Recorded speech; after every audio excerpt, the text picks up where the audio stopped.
ಓಂ ನಮೋ ಕಾಲಭೈರವಾಯ. Kalabhairava ತಾಂತ್ರಿಕ್ YouTube ಚಾನಲ್ಗೆ ಸ್ವಾಗತ ಸುಸ್ವಾಗತ. ವೀಕ್ಷಕರೇ, ಇವತ್ತಿನ ಕಾನ್ಸೆಪ್ಟು ಗೂಬೆ. ಪ್ರತಿಯೊಬ್ಬರು ಇದನ್ನು ಕರೆಯುವಂತಹ ಹೆಸರು ಗೂಬೆ. ಆದರೆ ಸಂಸ್ಕೃತದಲ್ಲಿ ಉಲ್ಕ ಅಂತಲೂ ಕರೀತಾರೆ, ಹಾಗೂ ದಿವಾಂದ ಅಂತ ಹೆಸರು ಇದೆ. ದಿವಾಂದ ಅಂತಂದರೆ ಹಗಲಿನಲ್ಲಿ ಇದಕ್ಕೆ ಕಣ್ಣು ಕಾಣಲ್ಲ, ಹಾಗಾಗಿ ದಿವಾಂದ ಅಂತ ಬರ್ತದೆ. ವಕ್ರನಾಸಿಕ ಅಂತಲೂ ಕರೀತಾರೆ. ವಕ್ರನಾಸಿಕ ಅಂತಂದರೆ ಇದರ ಮೂಗು, ಇದರ ಕೊಕ್ಕೆ ಏನಿದೆ ಇದು ವಕ್ರವಾಗಿರ್ತದೆ, ಹಾಗಾಗಿ ವಕ್ರನಾಸಿಕ ಅಂತಲೂ ಕರೀತಾರೆ. ನಿಶಾಚರ ಪಕ್ಷಿ ಅಂತಲೂ ಕರೀತಾರೆ. ನಿಶಾಚರ ಪಕ್ಷಿ ಅಂತಂದರೆ ಇದು ನಿಶರಾತ್ರಿಯಲ್ಲಿ ಮಾತ್ರ ಸಂಚಾರ ಮಾಡುವಂಥ ಪಕ್ಷಿ, ಹಾಗಾಗಿ ನಿಶಾಚರ ಪಕ್ಷಿ ಅಂತ ಕರೀತಾರೆ. ವಿಡಿಯೋ ನೋಡ್ತಿರ್ತಕ್ಕಂತಹ ಪ್ರತಿಯೊಬ್ಬರಿಗೂ ಅರ್ಥ ಆಗಬೇಕು ಅನ್ನೋ ಒಂದು ಉದ್ದೇಶಕ್ಕೆ ಈ ವಿಡಿಯೋ ಪೂರ್ತಿ ನಾನು ಈ ಒಂದು ಪಕ್ಷಿಗೆ ಗೂಬೆ ಅಂತಲೇ ಕರಿತೀನಿ. ಅತಿ ಬುದ್ಧಿವಂತರು ಕೆಲವೊಬ್ರು ಇದ್ದಾರೆ, ಸುಮ್ಮನೆ ಎಲ್ಲದಕ್ಕೂ ಕಾಮೆಂಟ್ ಹಾಕ್ತಾರೆ, ಹಾಗಾಗಿ ಏನೇನೋ ಕಾಮೆಂಟ್ನ ಹಾಕಕ್ಕೆ ಹೋಗಬೇಡಿ. ಇನ್ನು ಈ ಒಂದು ಪಕ್ಷಿ ಸಾಕ್ಷಾತ್ ಲಕ್ಷ್ಮಿಯ ವಾಹನವಾಗಿರ್ತದೆ ಹಾಗೂ ಲಕ್ಷ್ಮಿಯ ಸ್ವರೂಪವಾಗಿದೆ. ಇದರ ಜೊತೆಗೆ ದಾರಿದ್ರ್ಯ ಲಕ್ಷ್ಮಿಯ ವಾಹನ, ದಾರಿದ್ರ್ಯ ಲಕ್ಷ್ಮಿಯ ಒಂದು ಸ್ವರೂಪ ಅಂತಲೂ ಸಹ ನಾವು ಈ ಒಂದು ಪಕ್ಷಿಗೆ ಗುರುತಿಸ್ತೀವಿ.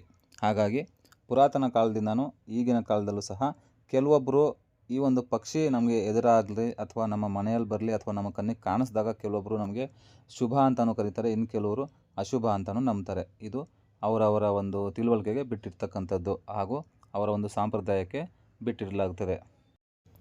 ಎಷ್ಟೋ ಜನಕ್ಕೆ ಯಾವುದೋ ಒಂದು ಕೆಲವೊಂದು ಕೆಲಸ ಕಾರ್ಯಗಳಿಗೆ ಹೋಗ್ತಿದ್ದಾಗ ಈ ಒಂದು ಪಕ್ಷಿ ಎದುರಾದರೆ ಅಥವಾ ತಮ್ಮ ತಲೆಯ ಮೇಲಿಂದ ಹಾದು ಹೋದಾಗ ಅವ್ರಿಗೆ ಕಾರ್ಯಗಳು 100% ಸಕ್ಸಸ್ಸು ಆಗಿದ್ದಾವೆ, ಇನ್ನು ಕೆಲವರು ಫೇಲು ಆಗಿದ್ದಾವೆ, ಈ ರೀತಿಯಾಗಿ ನಂಬ್ತಾರೆ. ಇದ್ರ ಜೊತೆಗೆ ಕೆಲವೊಬ್ಬರಿಗೆ ಈ ಪಕ್ಷಿ ಅವ್ರನ್ನ ಮುಟ್ಟಿದಾಗ ಅಥವಾ ಅವ್ರಿಗೆ ತಲೆ ಮೇಲಿಂದ ಹಿಂಗೆ ಹಾದು ಹೋದಾಗ, ಹಾರ್ಕೊಂಡು ಹೋದಾಗ ಅವ್ರಿಗೆ ಇರ್ತಕ್ಕಂತಹ ಎಷ್ಟೋ ದಾರಿದ್ರ್ಯಗಳು ನಿವಾರಣೆ ಆಗಿರ್ತವೆ. ಈ ರೀತಿಯಾಗಿ ಈ ಒಂದು ಗೂಬೆ, ಈ ಪಕ್ಷಿಯನ್ನು ಶುಭ ಮತ್ತು ಅಶುಭಗಳಿಗೆ ತಮ್ಮ ನಂಬಿಕೆ ಹಾಗೂ ತಮ್ಮ ಮನೋಭಾವಗಳಿಗೆ ಬಿಡ್ತಕ್ಕಂಥದ್ದು. ಕೆಲವೊಬ್ಬರು ಶುಭ ಅಂತಾರೆ, ಕೆಲವೊಬ್ಬರು ಅಶುಭ ಅಂತಲೂ ಕರೀತಾರೆ. ಇದು ಹಿಂದಿನ ಕಾಲದಿಂದನೂ ನಡ್ಕೊಂಡು ಬಂದಿರತಕ್ಕಂತಹ ಒಂದು ಸಂದರ್ಭ. ಇದು ಸಾಮಾನ್ಯವಾಗಿ ಎಲ್ಲ ಕಡೆ ಕಾಣಲ್ಲ. ರಾತ್ರಿಯ ಹೊತ್ತಲ್ಲಿ ಈ ಒಂದು ಪಕ್ಷಿ ನಮಗೆ ಗೋಚರ ಆದರೆ ಅದು ಬಹಳ ಶುಭ ಅಂತಲೇ ನಂಬಬೇಕು. ಇನ್ನು ಈ ಒಂದು ಪಕ್ಷಿ, ಈ ಗೂಬೆಯನ್ನು ಬಳಸ್ಕೊಂಡು ತಾಂತ್ರಿಕ ವಿಧಾನದಲ್ಲಿ, ವಾಮ ಮಾರ್ಗದಲ್ಲಿ ಯಾವುದಕ್ಕೆಲ್ಲ ಪ್ರಯೋಜನ ಇದೆ, ಯಾವ್ಯಾವ ಪ್ರಯೋಗಗಳು ಮಾಡ್ಬೋದು ಅಂತ ನೋಡೋದಾದರೆ ಇದಕ್ಕೆ ಒಂದಲ್ಲ ಎರಡಲ್ಲ ಸುಮಾರು 100 ಪ್ರಯೋಗಗಳಿದ್ದಾವೆ. ಈ ಒಂದು ಪಕ್ಷಿಯನ್ನು ಬಳಸ್ಕೊಂಡು 100 ಪ್ರಯೋಗವನ್ನು ಮಾಡ್ಬೋದು. ಒಳ್ಳೆಯದನ್ನು ಮಾಡ್ಬೋದು, ಕೆಟ್ಟದ್ದನ್ನು ಮಾಡ್ಬೋದು. ಅದು ಮಾಡೋರ ಮೇಲೆ ಡಿಪೆಂಡ್ ಆಗಿರ್ತವೆ. ನೋಡಿ, ಪ್ರಯೋಗ ಮಾಡೋರು ಯಾರೇ ಇರಲಿ, ಯಾರೊಬ್ರು ಬಂದೇನೋ ಒಂದು ಕೆಲಸ ಒಪ್ಪಿಸಿದ್ದಾರೆ, ಒಳ್ಳೆಯದೋ ಕೆಟ್ಟದ್ದೋ ಕೆಲಸ ಒಪ್ಪಿಸಿದ್ದಾರೆ. ಆ ಕೆಲಸ ಮಾಡೋಕ್ಕೆ ನಮಗೆ ಇವಾಗ ಯಾವುದೋ ಒಂದು ಪಕ್ಷಿ ಬೇಕು ಅಥವಾ ಏನೋ ಒಂದು ವಸ್ತು ಬೇಕು ಅಂತಂದಾಗ ಆ ಕೆಲಸಕ್ಕೋಸ್ಕರ ನಾವು ಹೋಗಿ ಆ ಒಂದು ಪ್ರಾಣಿನ ಅಥವಾ ಆ ಒಂದು ಪಕ್ಷಿನ ನಾವು ಕೊಂದು ಸಾಯಿಸಿ ತಂದು ನಾವು ಪ್ರಯೋಗ ಮಾಡಿದಾಗ ಅದು ನಡೆಯಲ್ಲ, 100% ಫೇಲ್ ಆಗ್ತದೆ. ಇದರ ಜೊತೆಗೆ ಆ ಪಾಪಕರ್ಮಗಳು ಅನ್ನೋದು ನಮಗೆ ಹೊಡೆಯುತ್ತೆ. ಇದ್ರ ಜೊತೆಗೆ ದೋಷಗಳು ಬರ್ತವೆ. ಇದು ಕೆಲವೊಬ್ರಿಗೆ ಗೊತ್ತಿರುತ್ತೆ, ಎಷ್ಟೋ ಜನಕ್ಕೆ ಗೊತ್ತಿಲ್ಲ ಇದ್ರ ಬಗ್ಗೆ. ಯಾವುದೋ ವಿಡಿಯೋ ನೋಡಿದ್ದೀವಿ, ಈ ಒಂದು ಪಕ್ಷಿನ ಸಾಯಿಸ್ಬಿಟ್ಟು ಅಥವಾ ಈ ಒಂದು ಗಿಡಮೂಲಿಕೆನ ಅಥವಾ ಈ ಒಂದು ಮರನ ಕತ್ತರಿಸ್ಕೊಂಬಂದು ನಾವೇನೋ ಪ್ರಯೋಗ ಮಾಡಿಬಿಟ್ರೆ ವಿಡಿಯೋದಲ್ಲಿ ಹೇಳ್ದಂಗೆ ಎಲ್ಲ ಕೆಲಸ ನಡೆದೋಗ್ಬಿಡುತ್ತೆ, ಎಲ್ಲ ಆಗೋಗ್ಬಿಡುತ್ತೆ ಅನ್ನೋದು ಅದೆಲ್ಲ ಸುಳ್ಳು.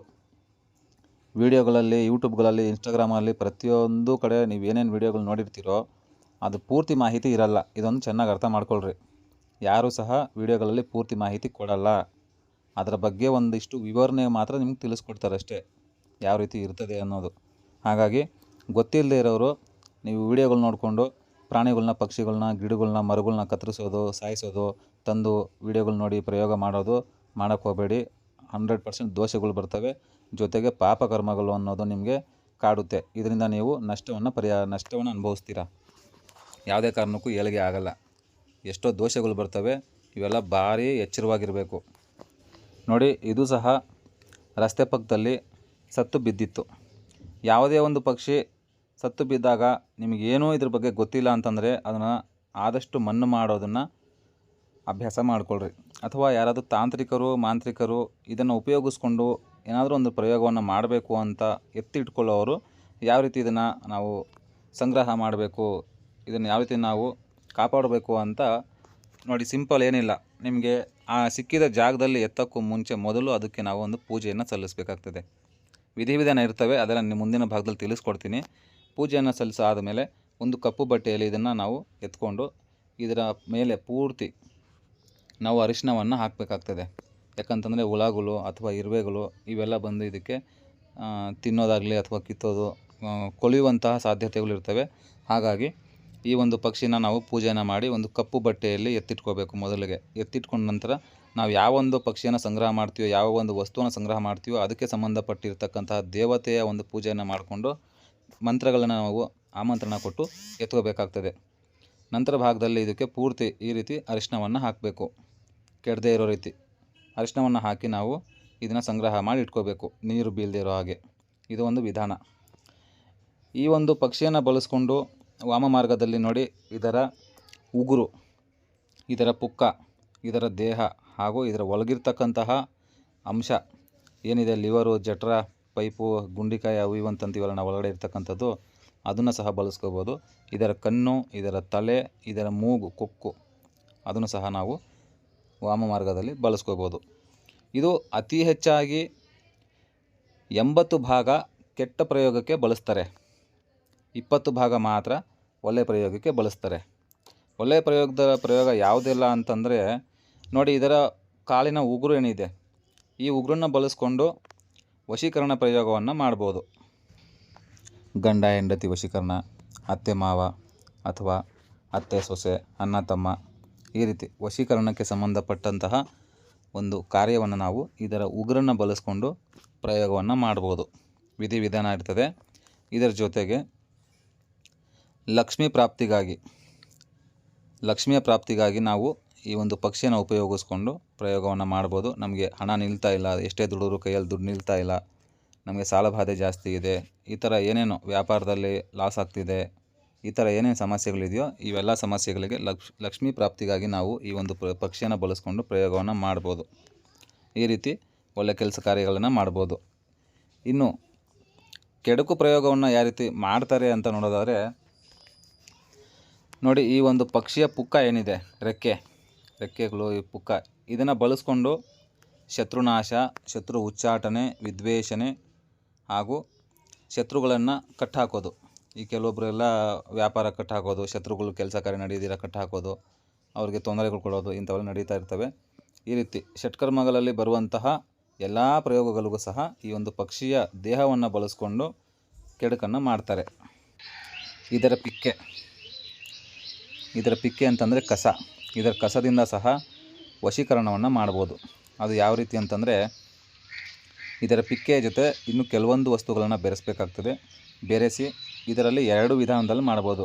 ಒಂದು ತಂತ್ರ ಪ್ರಯೋಗ, ಒಂದು ಮದ್ದು ಪ್ರಯೋಗ. ಮದ್ದು ಅಂತಂದರೆ ಕೆಲವರು ಈ ಹೊಟ್ಟೆಗೆ ಮದ್ದು ಕೊಡ್ತಾರೆ, ಇನ್ನು ಕೆಲವರು ತಲೆಗೆ ಹಚ್ತಾರೆ. ಈ ರೀತಿ ಪ್ರಯೋಗಕ್ಕೆ ಇದರ ಕಸವನ್ನು ಉಪಯೋಗ ಮಾಡಲಾಗ್ತದೆ. ಹಾಗೆ ಇದರ ಕಣ್ಣು ಅಂತಂದರೆ ಇದರ ಕಣ್ಣು ಏನಿದೆ, ಈ ಕಣ್ಣಿಂದ ಸರ್ವಾಂಜನವನ್ನು ತಯಾರು ಮಾಡ್ತಾರೆ. ಕೇವಲ ಇದರೊಂದು ಕಣ್ಣಿದ್ರೆ ಮಾತ್ರ ಸಾಕಾಗಲ್ಲ, ಇನ್ನು ಕೆಲವೊಂದು ಪ್ರಾಣಿಗಳ ಕಣ್ಣು ಬೇಕಾಗ್ತವೆ. ಅವು ತಾನಾಗೇ ಸತ್ತು ಬಿದ್ದಿರಬೇಕು, ಕೊಲ್ಲಬಾರ್ದು, ತಾವಾಗೇ ಸತ್ತು ಬಿದ್ದರೆ ಅದನ್ನು ಸಂಗ್ರಹ ಮಾಡಿಕೊಂಡು ಈ ಎಲ್ಲ ಪ್ರಾಣಿಗಳ ಈ ಪಕ್ಷಿಗಳ ಕಣ್ಣನ್ನು ಸಂಗ್ರಹ ಮಾಡಿ ಸರ್ವಾಂಜನವನ್ನು ಸಹ ತಯಾರು ಮಾಡಲಾಗ್ತದೆ. ಈ ಮೊದಲೇ ಹೇಳಿದಾಗೆ ಇದರ ಇಡೀ ದೇಹವನ್ನು ಬಳಸ್ಕೊಂಡು ಷಟ್ಕರ್ಮಗಳಲ್ಲಿ ಕೆಡುಕು ಪ್ರಯೋಗಗಳನ್ನು ಮಾಡ್ತಾರೆ. ಇದರ ಪುಕ್ಕೆ ಅಂತಂದರೆ ಇದರ ರೆಕ್ಕೆಗಳನ್ನು ಬಳಸ್ಕೊಂಡು ಕೆಡುಕು ಪ್ರಯೋಗ ಮಾಡ್ತಾರೆ. ಇದರ ಮೂಳೆಗಳನ್ನು ಬಳಸ್ಕೊಂಡು ಕೆಡುಕು ಪ್ರಯೋಗವನ್ನು ಮಾಡ್ತಾರೆ. ಇದರ ದೇಹ ಒಳಗಿರ್ತಕ್ಕಂತಹ ಕರುಳು, ಲಿವರು, ಇವು ಏನಿದೆ ಒಳಗಡೆ ಇರ್ತಕ್ಕಂತಹ ಒಂದು ಅಂಶ, ಈ ಪೂರ್ತಿ ಇದನ್ನು ಬಳಸ್ಕೊಂಡು ಒಳ್ಳೆಯದು ಕೆಟ್ಟದ್ದು 2 ಪ್ರಯೋಗವನ್ನು ಮಾಡ್ತಾರೆ. ಇದರ ತಲೆಯನ್ನು ಸಹ ಬಳಸ್ಕೊಂಡು ಪ್ರಯೋಗವನ್ನು ಮಾಡ್ತಾರೆ. ಇದರ ತಲೆಯ ಮೇಲೆ ಶತ್ರುಗಳ ಹೆಸರು ಬರೆದು ಅದಕ್ಕೆ ಅಭಿಮಂತ್ರಿಸಿ ತಗೊಂಡೋಗಿ ಅವ್ರ ಮನೆ ಹತ್ರ ಹಾಕೋದ್ರಿಂದ ಶತ್ರು ಉಚ್ಚಾಟನೆ ಆಗ್ತಾರೆ, ವಿದ್ವೇಷಣೆ ಆಗ್ತಾರೆ. ಇದಕ್ಕೆ ಕೆಲವೊಂದು ಪ್ರಕ್ರಿಯೆ ಇದೆ, ವಿಧಿವಿಧಾನ ಇದೆ. ಸುಮ್ಮನೆ ತಗೊಂಡು ಹಾಕಿದ್ರೆ ನಡೆಯಲ್ಲ, ಇದಕ್ಕೆ ವಿಧಿವಿಧಾನ ಇರ್ತವೆ. ಹಾಗಾಗಿ ಯಾರು ಟ್ರೈ ಮಾಡೋಕ್ಕೆ ಹೋಗಬೇಡಿ. ಯಾರಾದರೂ ಮನೆ ಖಾಲಿ ಮಾಡಬೇಕು ಅಥವಾ ಅಂಗಡಿ ಖಾಲಿ ಮಾಡಬೇಕು ಅಥವಾ ಊರು ಬಿಟ್ಟು ಹೋಗಬೇಕು, ಇವರಿಲ್ಲಿಂದ ಜಾಗ ಖಾಲಿ ಮಾಡಬೇಕು ಅಂತ ಅಂತಾರಲ್ಲ, ಅದು ಉಚ್ಚಾಟನೆ ಪ್ರಯೋಗ. ಉಚ್ಚಾಟನೆ ಪ್ರಯೋಗಕ್ಕೂ ಸಹ ಈ ಒಂದು ಪಕ್ಷಿಯನ್ನು ಬಹಳ ವಿಶೇಷವಾಗಿ ಬಳಸ್ಕೋತಾರೆ. ಜಾಗ ಖಾಲಿ ಮಾಡ್ಸೋಕ್ಕೆ, ಅಂಗಡಿ ಖಾಲಿ ಮಾಡ್ಸೋಕ್ಕೆ, ಮನೆ ಖಾಲಿ ಮಾಡ್ಸೋಕ್ಕೆ ಯಾರೆಲ್ಲ ಪ್ರಯೋಗ ಮಾಡ್ತಾರೋ ಅವ್ರಿಗೂ ಸಹ ಈ ಒಂದು ಪಕ್ಷಿಯನ್ನು ಉಪಯೋಗ ಮಾಡ್ಕೋತಾರೆ. ಈ ರೀತಿಯಾಗಿ 80 ಭಾಗ ಕೆಡುಕು ಪ್ರಯೋಗ ಆದರೆ 20 ಭಾಗ ಮಾತ್ರ ಒಳ್ಳೆಯ ಪ್ರಯೋಗ ಇರ್ತದೆ. ಹಾಗಾಗಿ ಈ ಒಂದು ಪಕ್ಷಿ ಗೂಬೆ ಸಿಗೋದು ಬಹಳ ಅಪರೂಪ. ಇದನ್ನು ಸಿಕ್ಕಿದ ತಕ್ಷಣ ತಾಂತ್ರಿಕರಾಗಲಿ ಅಥವಾ ಮಾಂತ್ರಿಕರಾಗಲಿ ಇದನ್ನು ಸಂಗ್ರಹ ಮಾಡಿ ಇಟ್ಕೋತಾರೆ. ವಿಡಿಯೋ ನೋಡ್ತಿರ್ತಕ್ಕಂಥವ್ರು ಹಾಗೂ ಹೊಸದಾಗಿ ವಿದ್ಯೆ ಕಲಿಯುವಂಥವರು ಹಾಗೂ ಸಾಧಕರು, ಇದ್ರ ಬಗ್ಗೆ ಮಾಹಿತಿ ಇಲ್ಲದೇ ಇರೋರು ಯಾರೂ ಸಹ ವಿಡಿಯೋಗಳನ್ನು ನೋಡಿಕೊಂಡು ಯೂಟ್ಯೂಬ್ಗಳಲ್ಲಿ, ಇನ್ಸ್ಟಾಗ್ರಾಮಲ್ಲಿ ಬರುವಂಥ ಮಂತ್ರಗಳನ್ನು ನೀವು ಬರ್ಕೊಂಡು ಅದನ್ನು ಸಾಧನೆಗಳು ಮಾಡ್ಕೋತೀನಿ, ಸಿದ್ಧಿ ಮಾಡ್ಕೋತೀನಿ ಅಂತ ಅಂದ್ಕೊಂಡು ಅದ್ರಲ್ಲಿ ತೋರಿಸುವಂಥ ಪ್ರಯೋಗವನ್ನು ಯಾವುದೇ ಕಾರಣಕ್ಕೂ ಮಾಡೋಕ್ಕೆ ಹೋಗಬೇಡಿ. ಯಾಕಂತಂದರೆ ಮೊದಲೇ ಹೇಳಿದಾಗೆ ಯೂಟ್ಯೂಬು, ವಿಡಿಯೋ, ಇನ್ಸ್ಟಾಗ್ರಾಮು, ಸೋಷಿಯಲ್ ಮೀಡಿಯಾದಲ್ಲಿ ಬರ್ತಕ್ಕಂತಹ ಮಾಹಿತಿಗಳು, ಪ್ರಯೋಗಗಳು ನಿಮಗೆ ಪೂರ್ತಿ ಪ್ರಮಾಣದಲ್ಲಿ ಸಿಗಲ್ಲ. ಅದು ಕೇವಲ ಒಂದು ಇನ್ಫಾರ್ಮೇಷನ್ ಆಗಿರುತ್ತೆ ಅಷ್ಟೇ. ನಿಮಗೆ ಅದರ ಬಗ್ಗೆ ಒಂದಿಷ್ಟು ಮಾಹಿತಿಯನ್ನು ಮಾತ್ರ ತಿಳಿಸ್ಕೊಟ್ಟಿರ್ತಾರೆ. ಯಾವುದೇ ಕಾರಣಕ್ಕೂ ಪೂರ್ತಿ ಭಾಗದಲ್ಲಿ ವಿದ್ಯೆಗಳನ್ನು ಯಾರೂ ಕೊಡೋದು ಇಲ್ಲ. ಇದು ಚೆನ್ನಾಗಿ ತಲೆಯಲ್ಲಿ ನೆನಪಿಟ್ಕೊಳ್ರಿ.